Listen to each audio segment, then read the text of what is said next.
kesempatan kali ini ya, kita memasuki pertemuan yang ketiga. Oke. Nah, kemarin pada pertemuan sebelumnya yang kedua itu kita sudah membahas mengenai prasyarat ya, tentang kemolaran, molaritas, serta fraksi mol.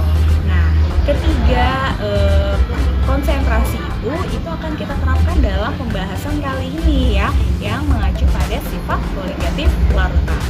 Nah, jadi sifat koligatif larutan ini ya, yang akan kita bahas itu adalah tentang kehidupan sehari-hari juga ya. Jadi kalian nanti bisa menjawab kenapa sih ayah seperti itu. Misalkan pada saat kalian memasak, kenapa sih kalau misalkan memasak itu sayurannya ditaruh di posisi belakangan gitu. Jadi kalian harus mendidihkan air terlebih dahulu, baru kalian memasukkan sayuran. Kenapa seperti itu ya? Kemudian kenapa juga sih salju kok bisa ya salju itu dicairkan dengan garam ya?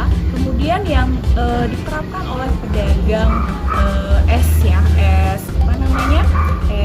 goyang. Nah, itu kenapa bisa seperti itu? Padahal dia tidak menggunakan freezer, tidak menggunakan kulkas. Nah, itu akan kita bahas di sini dan kalian pasti akan bisa menemukannya jawabannya. Oke? Cekidot. Ya, baik anak-anak, kita mulai pembahasan kita. Kali ini kita akan membahas mengenai sifat koligatif larutan ya. Pada pertemuan sebelumnya kita sudah mengetahui prasyarat untuk belajar sifat koligatif larutan. Yang pertama di situ ada molaritas, yang kedua molalitas, dan yang ketiga fraksi mol. Nah, ketiga besaran konsentrasi ini akan kita terapkan pada sifat koligatif larutan di pertemuan kali ini. Nah, submateri yang akan kita bahas itu ada yang pertama penurunan tekanan uap jenuh larutan, kemudian kenaikan titik didih, penurunan titik beku, dan tekanan osmotik. Sebelumnya kita ingat kembali apa sih yang dimaksud dengan sifat koligatif larutan itu? Ya, benar. Sifat koligatif larutan ini merupakan sifat larutan yang tidak tergantung pada jenis zat terlarut, tapi hanya tergantung pada konsentrasi partikel zat terlarutnya. Nah, sifat koligatif itu ada 4 ya. Tadi kita sudah tampilkan di depan, yaitu ada penurunan tekanan uap jenuh, kemudian kenaikan titik didih, penurunan titik beku, serta tekanan osmotik. Nah, kita mulai dari tekanan uap jenuh terlebih dahulu. Apa sih yang dimaksud dengan tekanan uap jenuh itu? Nah, tekanan uap jenuh ini merupakan tekanan yang ditimbulkan oleh uap jenuh dari suatu zat. Kalau kita perhatikan gambar ya. Nah, jika ke dalam suatu ruangan tertutup, jadi di sini ada ruangan yang tertutup yang dimasukkan pelarut pada suhu tertentu, sebagian pelarut tersebut akan menguap dan memenuhi ruangan. Ya, bisa dilihat keadaan awalnya sebelah kiri dan keadaan setimbangnya sebelah kanan. Nah, uap yang dihasilkan ini menimbulkan tekanan dalam ruangan tersebut. Jadi itulah ya yang dikatakan dengan tekanan uap jenuh. Nah, sekarang kita perhatikan gambar yang ada di sini. Yang pertama sebelah kiri ini adalah pelarut murni.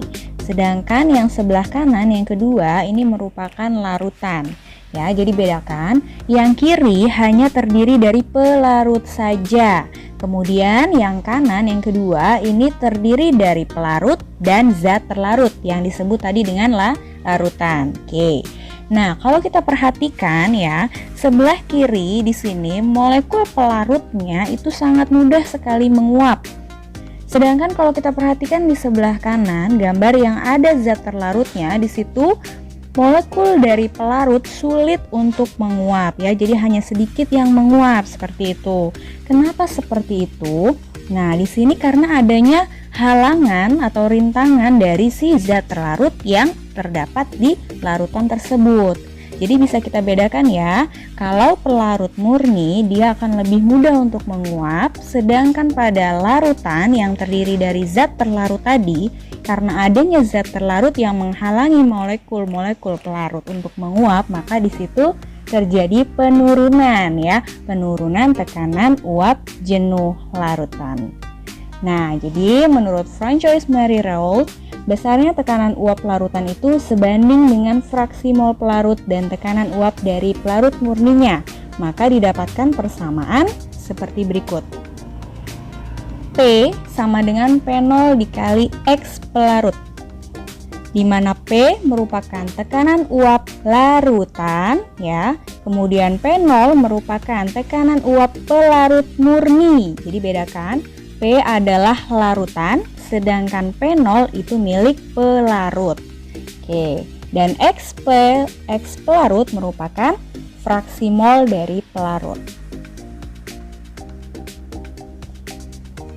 Nah, selisih antara tekanan uap pelarut dengan tekanan uap dari larutan tadi itu yang disebut dengan penurunan tekanan uap atau delta P. Maka didapatkan persamaan delta P sama dengan P0 dikurang P, di mana tadi delta P merupakan penurunan tekanan uap, sedangkan P0 itu tekanan uap pelarut murni dan P-nya adalah tekanan uap larutan. Nah, didapatkan dari nilai penurunan tekanan uap tadi, itu didapatkan rumus lagi ya, yang paling bawah itu merupakan delta P sama dengan P0 dikali X terlarut. Ya, kita masuk ke contoh. Hitunglah penurunan tekanan uap jenuh larutan bila 45 gram glukosa dengan mR glukosa sebesar 180 dilarutkan dalam 90 gram air. Diketahui tekanan uap jenuh air murni pada suhu 20 derajat Celcius adalah 18 mmHg. Ya, jadi di sini kita ketahui bahwa terdapat 45 gram glukosa. Nah, ini merupakan massa zat terlarutnya dengan mR-nya 180. Kemudian diketahui juga massa pelarutnya sebesar 90 gram ya, air di situ ya pelarutnya. Kemudian tekanan uap jenuh air murninya atau P0 itu sama dengan 18 mmHg. Nah, yang ditanyakan adalah penurunan tekanan uap jenuh larutan. Karena di situ ada kata penurunan, berarti yang ditanya adalah delta P. Oke, maka kita gunakan persamaan delta P sama dengan P0 dikali XT, di mana XT tersebut kita sudah bahas di pertemuan pertama yang merupakan fraksi mol zat terlarut, itu memiliki persamaan NT per NT plus NP atau mol zat terlarut dibagi dengan mol totalnya. Ya, maka didapatkan delta P sama dengan P0-nya 18 mmHg dikalikan dengan mol terlarutnya, yaitu massa dibagi mR-nya ya, 45 gram glukosa dibagi dengan 180 dibagi dengan mol totalnya, yaitu mol terlarut 45 per 180 ditambah dengan mol pelarutnya yang tadi berupa air 90 gram dibagi dengan mR dari air adalah 18. Jadi didapatkan hasil sama dengan 0,864 mmHg. Sifat koligatif yang kedua ini merupakan sifat kenaikan titik didih, di mana titik didih ini merupakan suhu pada saat tekanan uap jenuh suatu cairan itu sama dengan tekanan atmosfer di sekitarnya. Nah, adanya penurunan tekanan uap jenuh tadi ya mengakibatkan titik didih larutan ini justru lebih tinggi dari titik didih pelarut murninya. Jadi, jika misalkan ke dalam pelarut, misalnya air nih ya, kita tambahkan dengan zat terlarut di dalamnya hingga terbentuk sebuah larutan, maka misalnya air sudah mendidih pada suhu 100 derajat Celcius.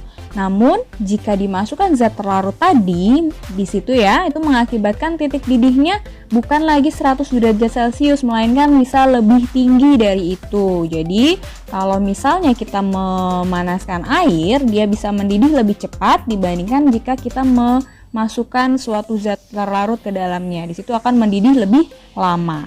Nah, didapatkan persamaan delta TB sama dengan M dikali KB. Kemudian TB sama dengan TB0 ditambah delta TB. Di mana delta TB itu merupakan kenaikan titik didih yang didapatkan dari M molalitas dikalikan dengan KB, tetapan kenaikan titik didih molalnya. Nah, setelah didapatkan berapa kenaikan titik didihnya, kita bisa tahu, oh berarti di sini titik didih larutannya itu berapa ya. Jadi TB ini merupakan titik didih larutan yang bisa dicari dari TB0, yaitu titik didih pelarutnya tadi ditambah dengan kenaikan titik didihnya atau delta TB-nya. Misalkan air mendidih pada suhu 100 derajat Celcius, kemudian didapatkan tadi kenaikannya sebesar 0,5 derajat Celcius. Berarti TB-nya atau titik didih larutannya itu menjadi 100 ditambah 0,5 ya, yaitu sebesar 100,5 derajat Celcius. Nah, sifat yang ketiga ini adalah kebalikan dari titik didih tadi ya. Jadi di sini justru adanya zat terlarut tadi mengakibatkan penurunan titik bekunya. Titik beku itu merupakan suhu pada nilai tekanan tertentu saat terjadi perubahan wujud zat dari cair menjadi padat. Persamaannya pun tidak jauh berbeda dengan persamaan titik didih tadi ya, di mana ada delta TF sama dengan M dikali KF. Delta TF ini merupakan penurunan titik bekunya. F freeze ya, sama dengan M molalitasnya dikalikan dengan KF atau tetapan penurunan titik beku molal. Nah, setelah itu jika kita ingin mencari titik beku dari larutannya, itu akan sama dengan TF0 atau titik beku pelarut murninya dikurangi dengan delta TF atau penurunan titik bekunya. Jadi nanti menghasilkan suhu minus ya, sekian derajat Celcius. Kita lihat contohnya. 3,6 gram glukosa, mR glukosa 180 dilarutkan dalam 250 gram air. Maka di sini diketahui zat terlarutnya adalah glukosa dan pelarutnya adalah air. Diketahui titik didih air itu adalah 100 derajat Celcius, titik beku air adalah 0 derajat Celcius, kemudian KB air 0,52 derajat Celcius dan KF air 1,86 derajat Celcius. Hitung titik didih dan titik beku larutan tersebut. Nah, jadi di sini ada dua pertanyaan ya, menentukan titik didih serta titik beku dari larutan glukosa tadi ketika glukosa dilarutkan dalam air. Nah, ini yang pertama, kita tentukan dulu berapa besarnya kenaikan titik didih atau delta TB-nya, di mana delta TB sama dengan M dikali KB. Ya, kita sudah belajar molalitas di pertemuan pertama, di mana persamaannya adalah massa per mR dikali 1000 per massa pelarut atau P. Kemudian dikalikan dengan KB-nya ya. Maka didapatkan hasil delta TB sama dengan massa glukosa 3,6 dibagi dengan mR-nya 180 dikali dengan 1000 dibagi dengan massa pelarutnya air tadi sebesar 250 gram. Kemudian dikalikan dengan KB air 0,52, didapatkan hasil 0,042 derajat Celcius. Nah, karena yang ditanya bukan kenaikan titik didih, melainkan titik didih larutannya, maka kita lanjut ke rumus selanjutnya, yaitu TB sama dengan TB0 ditambah dengan delta TB.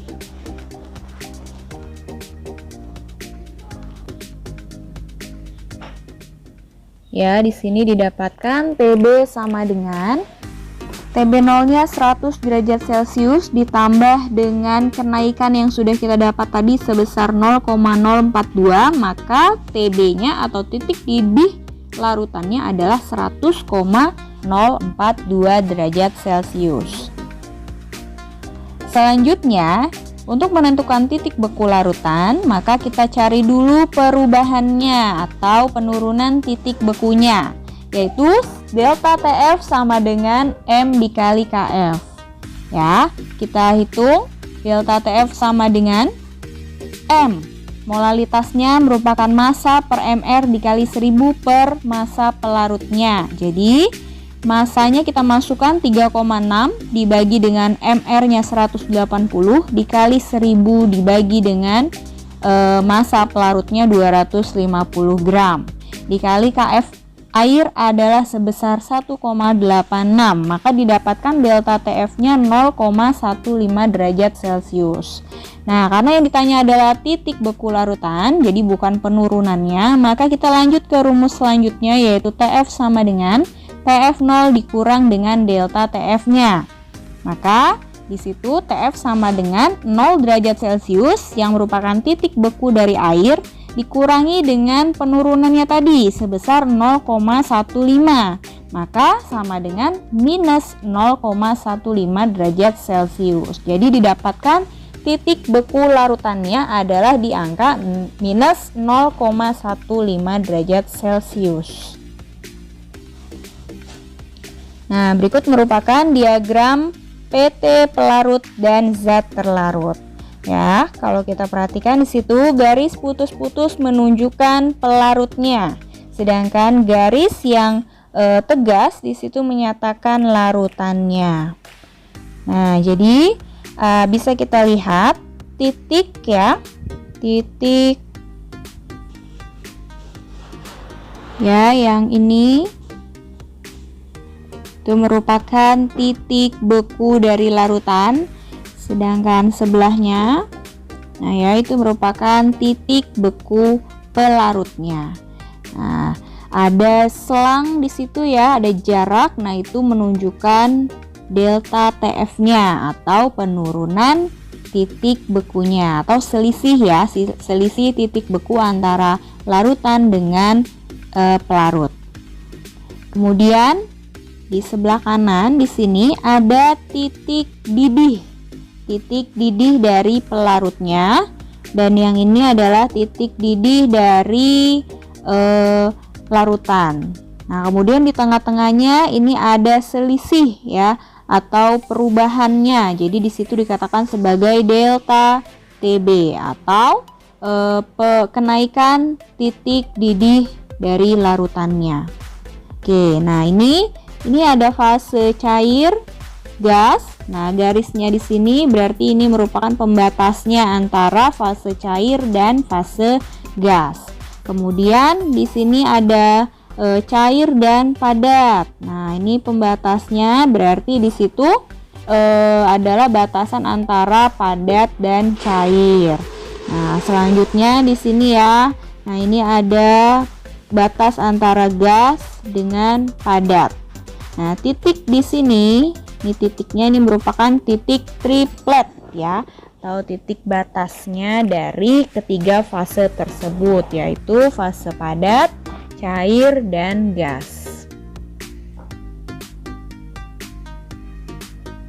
Ya, selanjutnya sifat koligatif yang keempat yang merupakan tekanan osmotik. Sebelumnya di biologi mungkin kalian sudah mengetahui apa yang dimaksud dengan osmosis ya, yaitu peristiwa bergeraknya partikel atau molekul ya dari suatu larutan yang lebih encer ke larutan yang lebih pekat melalui dinding semi permeable. Kalau kita lihat gambar di sebelah kiri kita ya, ada peristiwa osmosis di situ. Kemudian di situ terdapat juga membran semi permeable yang membatasi ya. Di bagian kiri dari tabung itu merupakan pelarut atau air ya. Kemudian di sebelah kanannya, bagian pipa sebelah kanan di situ ada larutan. Nah, kemudian zat pelarutnya di situ masuk ya ke dalam larutannya. Jadi dari yang encer ke yang lebih pekat. Nah, bisa dilihat perbedaan tinggi dari pelarut murni serta larutannya. Nah, itu yang dikatakan dengan tekanan osmotik. Jadi, tekanan osmotik merupakan tekanan yang diperlukan untuk mempertahankan agar pelarut ini tidak berpindah dari larutan encer ke larutan yang pekat.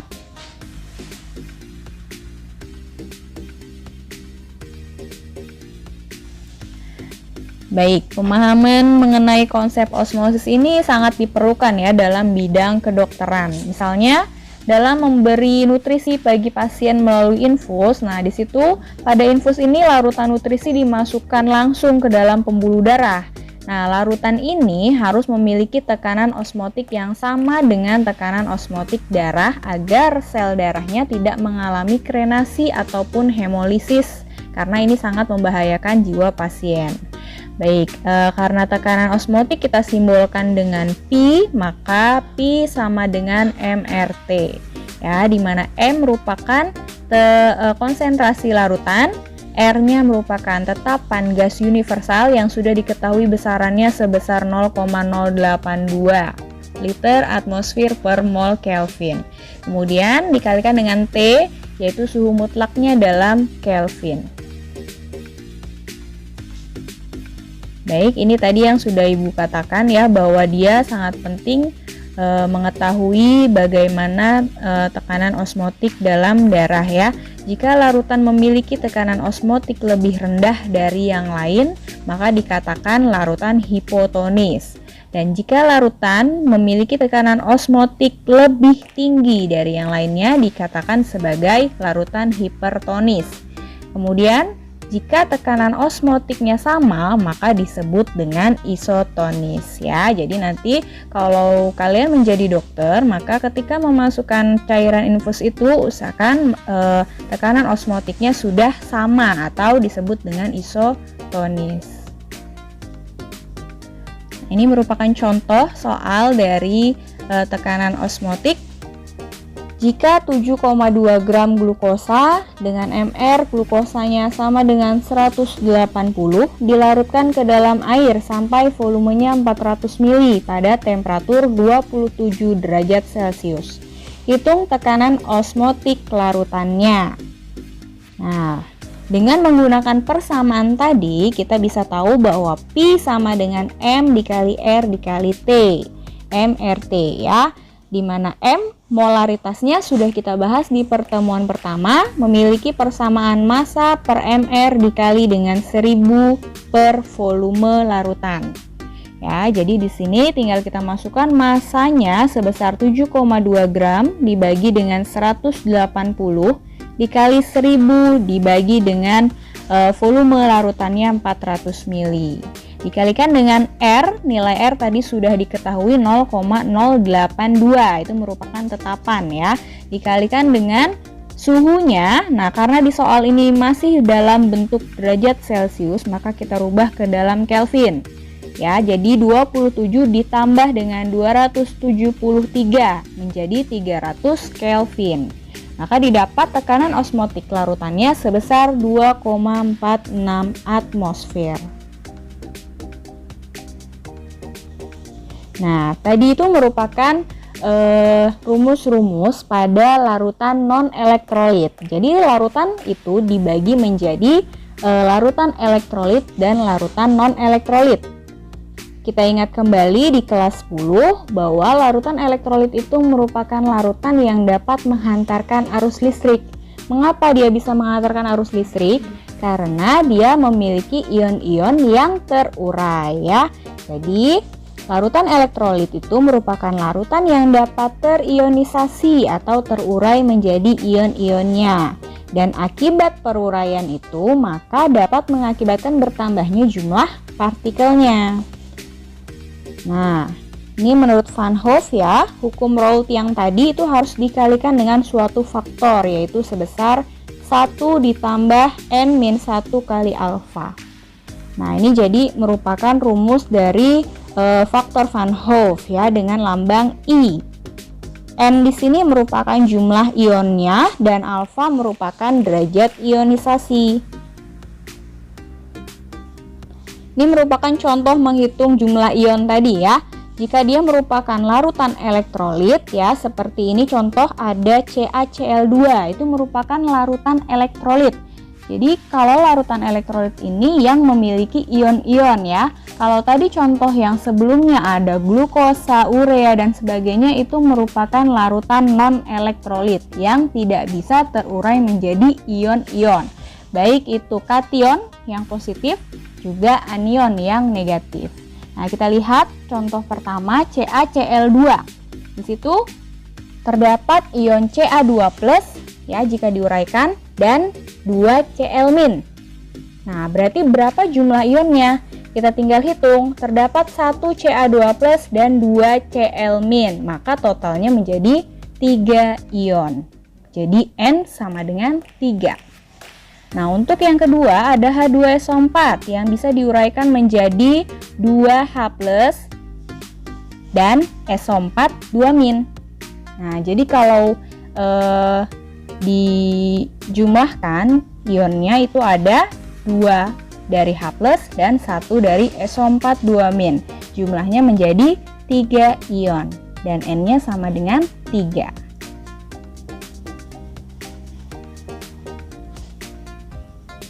Nah, karena dia merupakan larutan elektrolit tadi ya, kita sudah bahas, dia tinggal dikalikan dengan faktor Van Hoff atau I. Jadi rumusnya menjadi seperti ini. Jika tadinya penurunan tekanan uap jenuh adalah delta P sama dengan P0 dikali XT saja, maka kali ini untuk larutan elektrolit dikalikan lagi dengan I, yang besarannya tadi merupakan 1 ditambah N-1 kali alfanya. Untuk kenaikan titik didih, penurunan titik beku, serta tekanan osmotik pun sama, tinggal dikalikan dengan I.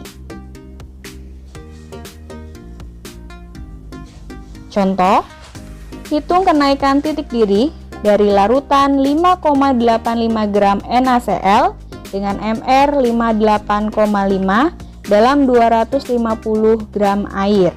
Kb-nya diketahui 0,52. Nah, karena di sini merupakan larutan NaCl yang merupakan larutan elektrolit, maka kita lihat dulu larutan NaCl ini dapat terurai menjadi apa? Ya, NaCl dapat terurai menjadi ion Na+ dan Cl-. Maka diketahui jumlah ionnya sebesar 2. 1 dari Na+ dan 1 dari Cl-. Maka jumlahnya 2. Nah, karena dia merupakan elektrolit kuat, maka di situ jumlah I-nya atau besar faktor Van Hoff-nya setara dengan jumlah ionnya, yaitu sebesar 2. Nah, kita peroleh persamaan delta TB sama dengan M kali KB kali I ya. Tinggal dimasukkan persamaannya, masanya 5,85 dibagi dengan Mr 58,5 dikalikan 1000 dibagi massa pelarutnya 250 gram dikali dengan KB-nya 0,52 dikali I-nya tadi sama dengan N ya, sama dengan 2. Maka didapatkan kenaikan titik didihnya atau delta TB-nya sebesar 0,416 derajat Celcius.